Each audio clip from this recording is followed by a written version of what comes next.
Hey guys, if you like or dislike, you can hit the thumbs up, hit the thumbs down, subscribe, share if you think this is interesting or you think other people should know. I went back and found the Ellen DeGeneres, Behind the Illusion, Ellen DeGeneres, and this is by Tiffany Fitzhenry again. .com, and I'm going to put the link below because there's videos in here that you might want to watch. I don't know. We'll find out. There's a life rule I try to abide by. Feed what you want to grow, starve what you want to die. It's a simple, well-known universal truth that whatever you put your focus on grows, and whatever you neglect withers and dies. Once you understand this principle, you become very picky about what you focus on. You become intentional about what you give your time and energy to, and equally as intentional about what you starve. And to Andy and Jake. That's why last week, when the executive producer of the Ellen DeGeneres show, Andy Lasner, and CNN's Jake Tapper used their collective reach to take 30 seconds of an hour-and-a-half interview I did out of context in order to smear me and grossly misinform as many people as possible, my instinct was, of course, not to respond. And there's a video there, but it takes me over to Twitter, and I'm not part of Twitter, so I won't go through all that. It just goes through different pages. Isn't that exactly what you would tweet if she were a deep state asset, Andrew? It's Jake Tapper talking to... Anyway, my instinct was to starve it, and I don't want to start a war with Jake Tapper or Andy Lasner, because frankly I don't care about people like them, entitled elites clinging to bones of a dying world. They must realise how many of us view them, for good reason, as nothing more than establishment drones, a couple of lackey Agent Smiths. To anyone who's been paying attention at all, over the last couple of years, one thing is very clear. Guys like Andy Lasner and Jake WikiLeaks Tapper are not the future. The future belongs to those who refuse to sell their soul, those who refuse to feed the eye, those thinking original thoughts, asking questions, researching, speaking the truth, and encouraging others to do the same. Those who aren't merely foreground shills for something else. When I look at them, I see ignorant wizards who never leave the city of Oz, working furiously behind a curtain that's already been pulled back. Nothing is sillier or more pathetic. The Twitter sphere they roam in is replete with Harvey Weinstein enablers, pedophile island visitors, and people anxiously awaiting Kim Kardashian's next contour kit. Basically, those who are asleep and the soulless monsters who exploit them, not exactly the saviours of the human race. But as much as I hate to feed this beast, it's a good opportunity to educate not just the arrogant, ignorant likes of Lasner and Tapper, but any lost sleeping souls who actually still listen to them. Did they come after me because I'm over the target? Are they trying to make a joke out of this because it's true? You decide. Jake the Puppet Man. I sometimes forget that there are people who still don't know how WikiLeaks revealed that Jake Tapper is a puppet of the power establishment. This is the same power establishment that started all our wars, rigged the election against Bernie Sanders, and still somehow managed to lose the technology to go to the moon. I may not have as much money as you, Tapper, but at least I don't carry water for those dickheads. Tapper and DNC staff discussed in emails. If you want to offer Jake Tapper questions, do ask us. After Tapper producer Jason Sayre, I'm just going to say Sayre, sorry, asked what DNC, you can correct me down in the comments if you like, Hispanic media director Pablo Manriquez wanted to talk about the show. The rhetoric among DNC staff makes it seem as though it was standard procedure to write their own questions for CNN interviews. In another email between Jason Sayre and Miranda of the DNC, Sayre wrote, "Thanks for facilitating Lewis coming on today, and bear with us through the melee of GOP nonsense and cancellations and all that. Any particular points he'll want to make? We're going to stay Dem focused. And that's what it says down here.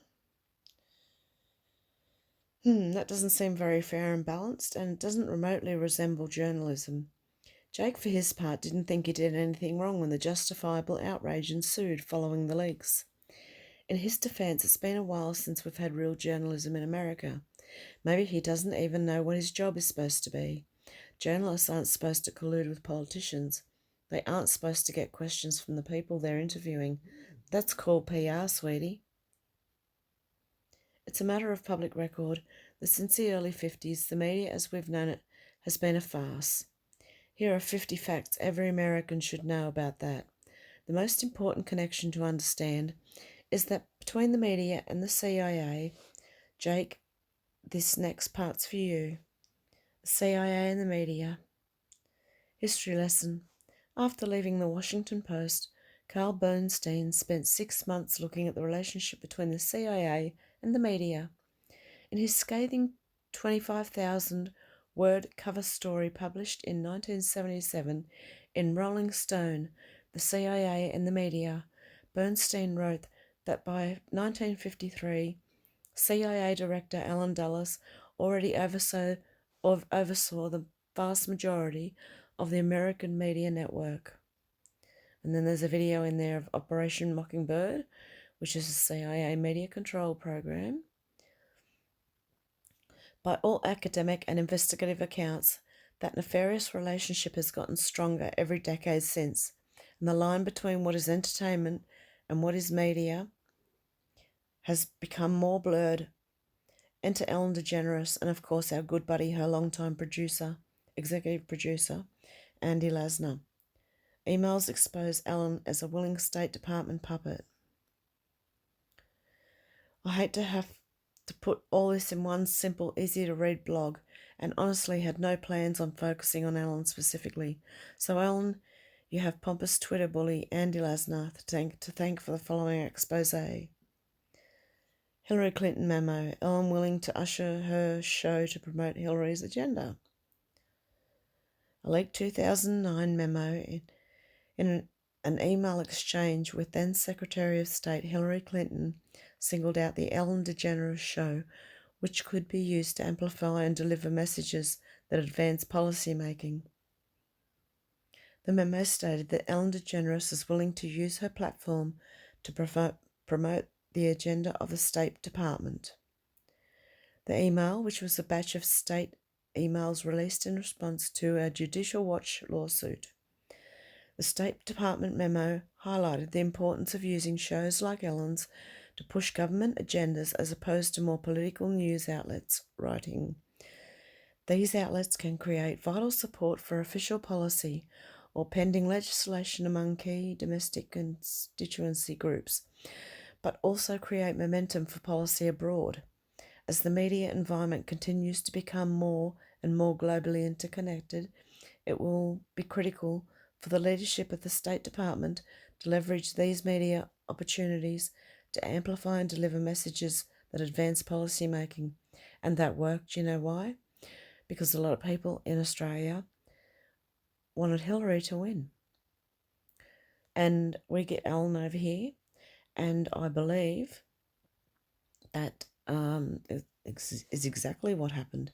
In another leaked official State Department exchange, a top government aide and the Secretary of State discussed Ellen DeGeneres' quote, "willingness to do whatever we ask." Unclassified US State Department case number such and such. I'll put this down below. From Cheryl Mills. Release in full. Ellen DeGeneres in LA. Great. I spoke with her and she said she would do whatever we asked, and so full speed ahead. So to recap, Ellen DeGeneres is willing to covertly push official government policy under the guise of a silly, non-threatening morning talk show. If that's not the definition of a government asset, I'm not sure what is. It should be noted The most common official CIA cover is provided by the State Department. Their relationship is a tangled one, to say the least. The CIA and foreign policy. In an excerpt from the 1988 winter edition of Foreign Affairs, they admit, over the years, public views of the Central Intelligence Agency and its role in American foreign policy have been shaped primarily by movies, television, novels, newspapers, books, by journalists, headlines growing out of congressional inquiries exposed by former intelligence officers, and essays by experts. The edition goes on to discuss how the CIA is said to be an invisible government and how broad questions exist about the proper relationship between the intelligence service and policymakers, such as in the State Department. It raises questions of whether the CIA slants or cooks its intelligence analysts to support covert actions or policy, and of the degree to which policymakers or their staff selectively use and abuse intelligence to persuade superiors, Congress, or the public. To reiterate what we've learned above, Ellen DeGeneres is willing to covertly push official government foreign policy under the guise of a silly, non-threatening morning talk show. Also, interestingly, Sony is the company that distributes the Ellen DeGeneres show. If you are getting your news from Jake Tapper, in the fallout during the Sony hacks, you probably have no idea the incredible bombshells that were revealed. Notably among them is the tight link between Sony and, you guessed it, the government, specifically the CIA State Department. The work publicly known from Sony is to produce entertainment. However, the Sony archives show that behind the scenes, this is an influential corporation with ties to the White House. There are almost 100 US government email addresses in the archive, with an ability to impact laws and policies, and with connections to the US military-industrial complex. Julian Assange. I strongly urge everyone to read Julian Assange's press release regarding the Sony hack and search at the flagged emails therein. Go see and read it for yourself. Below are a couple of examples. Here we have the Undersecretary of the State Department asking the CEO of Sony who he can see in the entertainment world while he's in New York regarding anti-Russian messaging and also anti-ISIL messaging.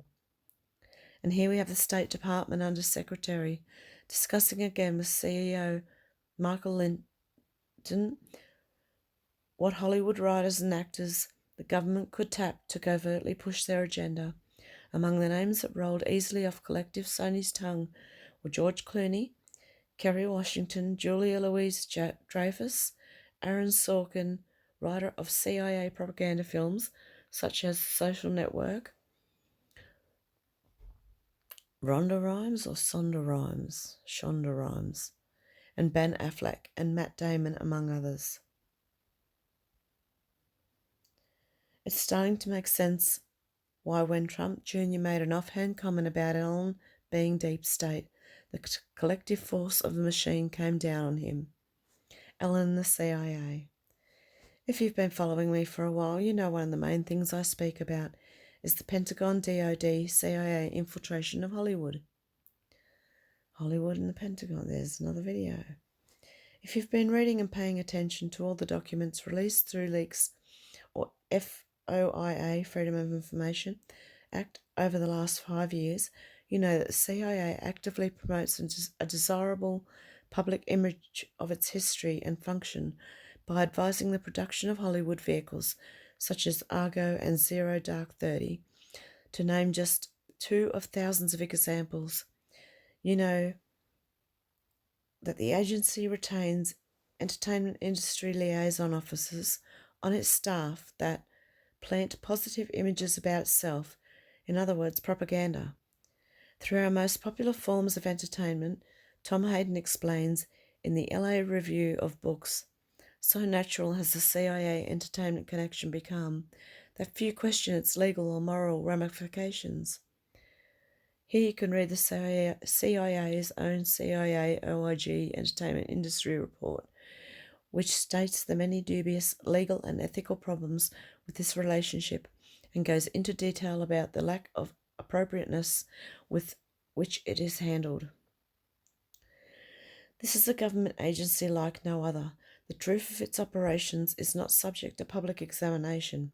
When the CIA's hidden persuaders influence a Hollywood movie, it is using a popular medium to spin as favourable an image of itself as possible, or at least prevent an unfavourable one from taking hold. Tom Hayden. Review of the CIA in Hollywood, How the Agency Shapes Film and Television by Tricia Jenkins. In a quick search of FOIA documents regarding the Pentagon DoD CIA involvement with Hollywood, the Ellen DeGeneres show comes up with remarkable frequency. Here's just one example. Mother's Day Show, FOUO, SAP-A, CRD, contacted by the popular daytime talk show Ellen for support of their upcoming Mother's Day episode. The Ellen DeGeneres show is inviting military mums-to-be to their Mother's Day show on Thursday, May the 5th. The whole audience will consist of mums-to-be. Ellen is offering 15 to 20 seats to military mums-to-be, coordinating with Fort Irwin for support. Assessment supports. Sorry, guys. I'm going to have a cough.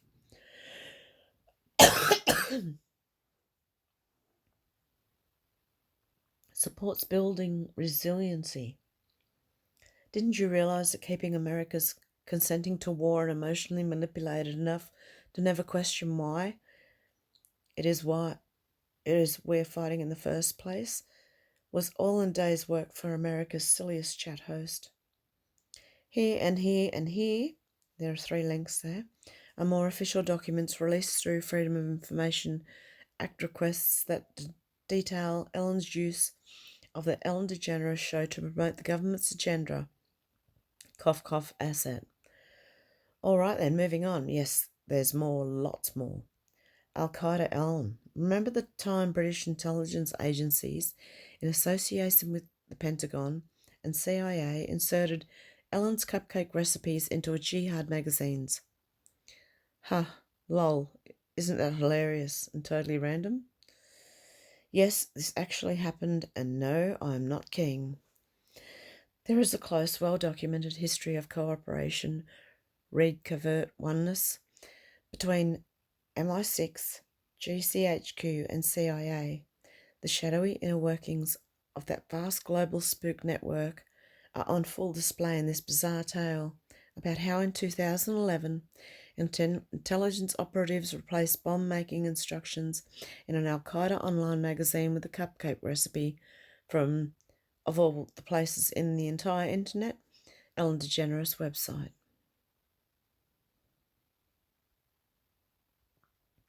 CIA and Ellen, Twitter BFFs.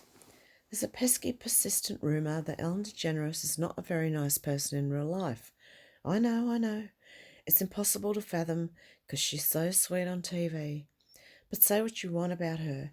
She was the first star to welcome the CIA to Twitter when the agency joined officially in 2014. It's a well-known fact that Ellen is one of the biggest and most influential accounts on the website, and a well-documented truth that CIA has a PR problem, to say the least. But I'm sure this wasn't orchestrated or anything. Heart emoji. Ellen DeGeneres Twitter. If it's one thing I love about the CIA, it's their sense of humour.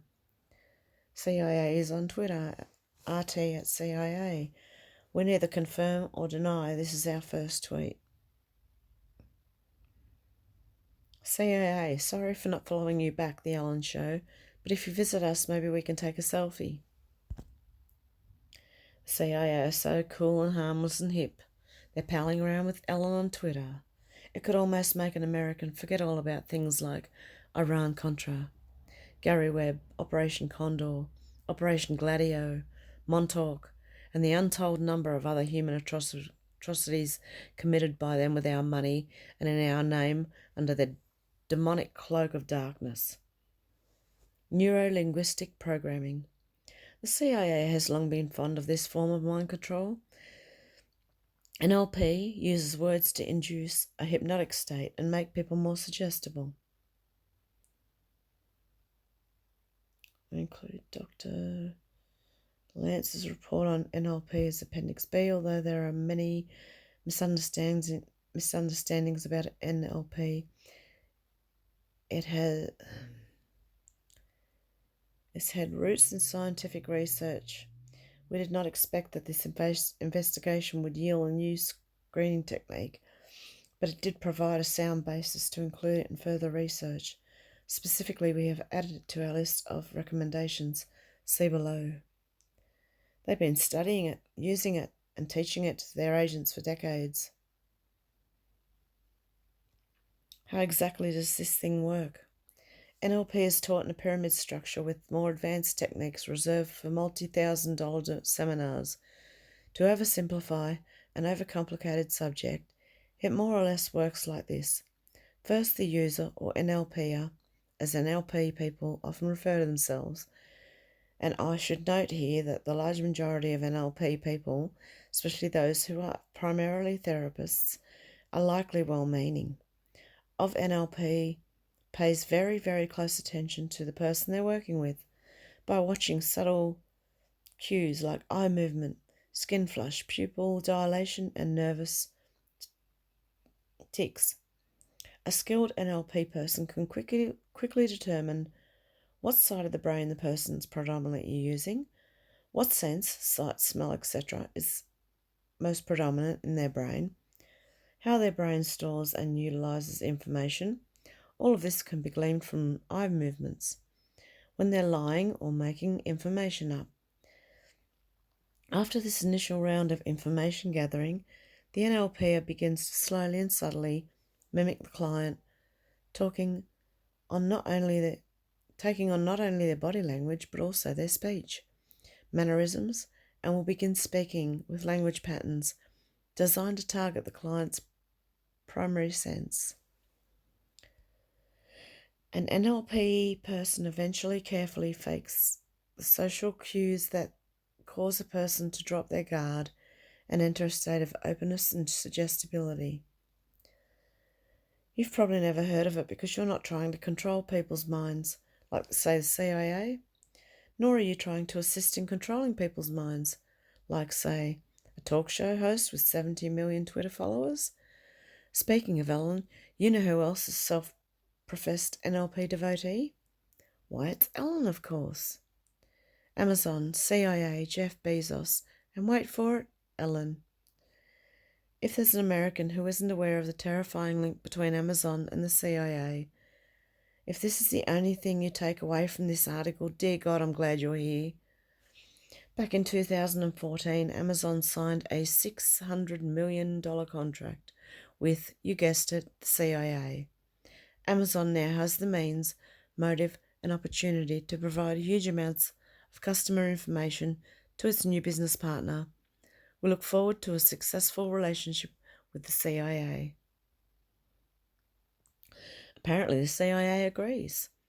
The agency gave Amazon the contract for $600 million, even though it wasn't the lowest bid.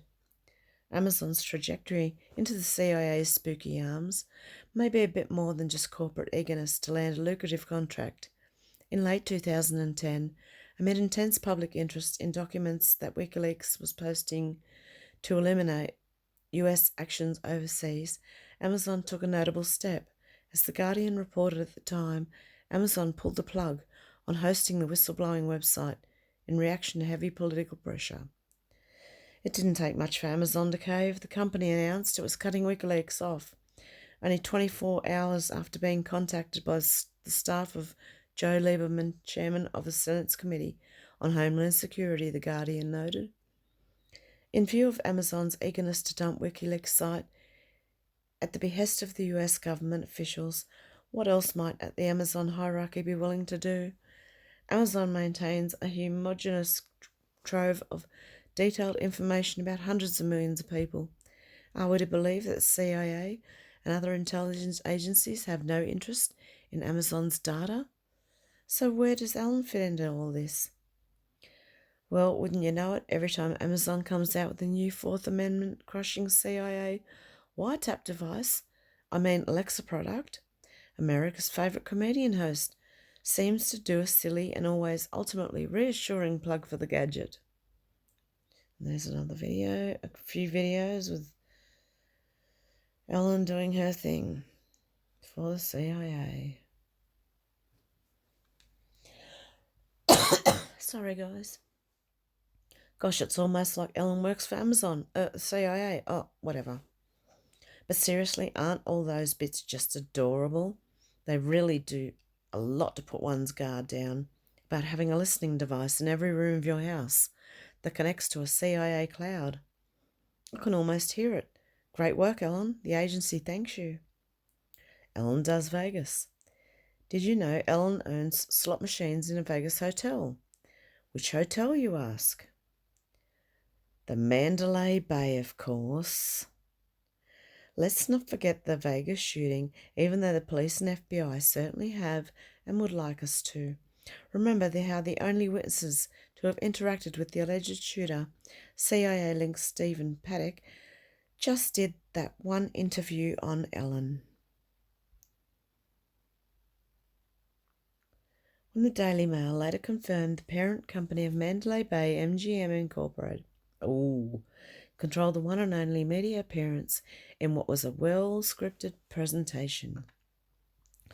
Via Daily Mail, Mandalay Bay shooting hero Jesus Campos was pressured into giving his only interview to Ellen DeGeneres.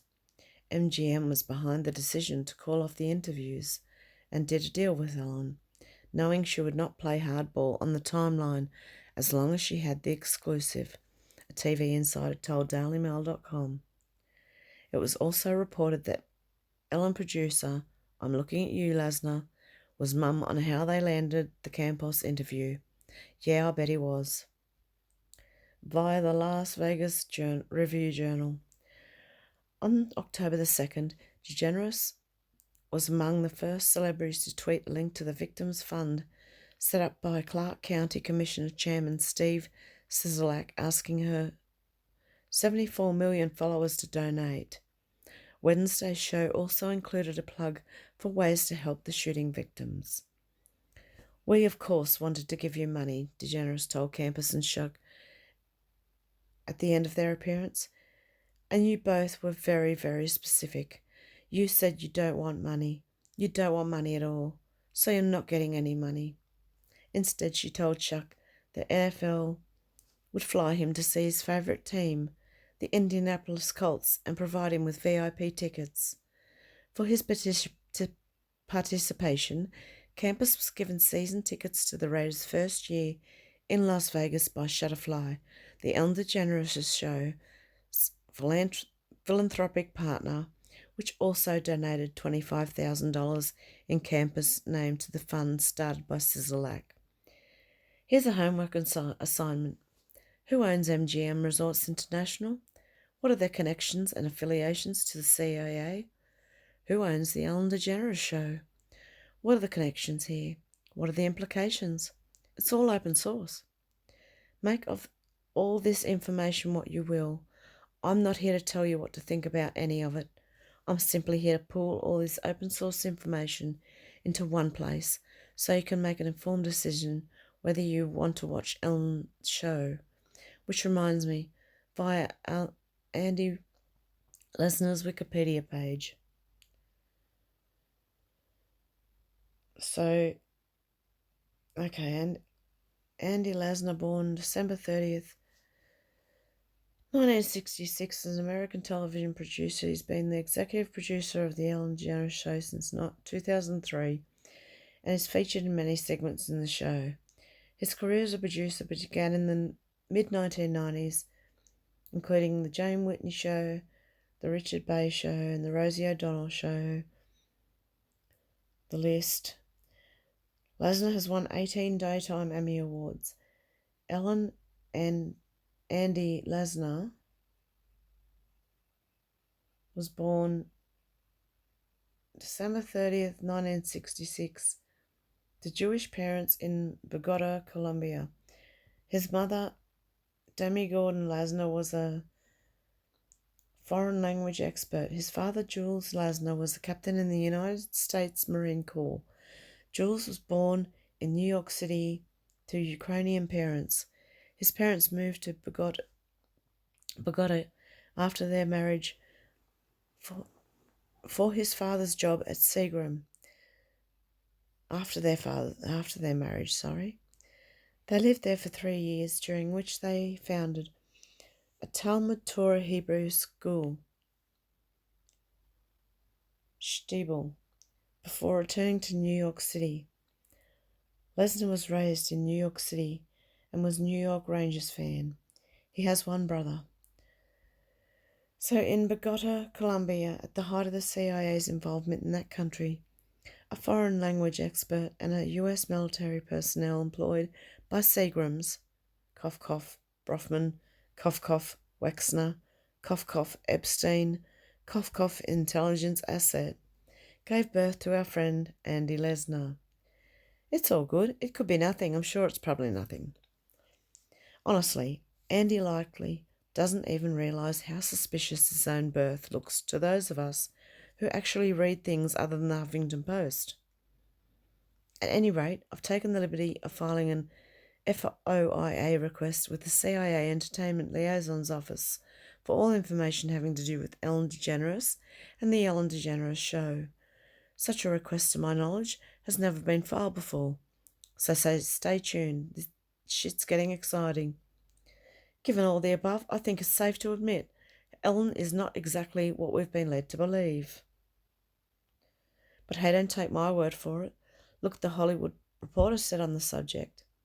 When Ellen came out on April 30th, 1997, an internal computer bulletin board system at the CIA lit up. Did they say an internal computer bulletin board system at the CIA? That's fucking weird. Who knew the nation's spies were paying such attention to a sitcom star? Here's where I raise my hand. But they were. National icons are national assets after all. Landscape changed, however, the temperature inside the agency didn't. Until Ellen, that is. Although it goes unmentioned in the film, Van Corey explained to the Hollywood Reporter that when Ellen DeGeneres came out on April 30th, 1997, an internal computer bulletin board system at the CIA lit up with volumes of anonymous homophobic comments in response to the DeGeneres TV and Time magazine announcements. Who knew the nation's spies were paying such attention to a sitcom star? But they were. National icons are national assets after all, and the hostile posts increased Incessant Angle founder Tracy Ballard, who replied to them non-anonymously and convinced Van Corey to do so as well, that started to change the tenor of the remarks, energised the activist and convinced a number of senior straight officers that the organisation had a problem. Really starts to make you wonder about all of them, doesn't it? Love and truth. Tiffany. Okay, I'll put this in the description below, guys. And look, if you liked the content, please like. If you didn't like it, give me a thumbs down. Tell me why in the comments. Comment, share, subscribe, all that if you can. Thanks, guys. I'll talk to you again soon.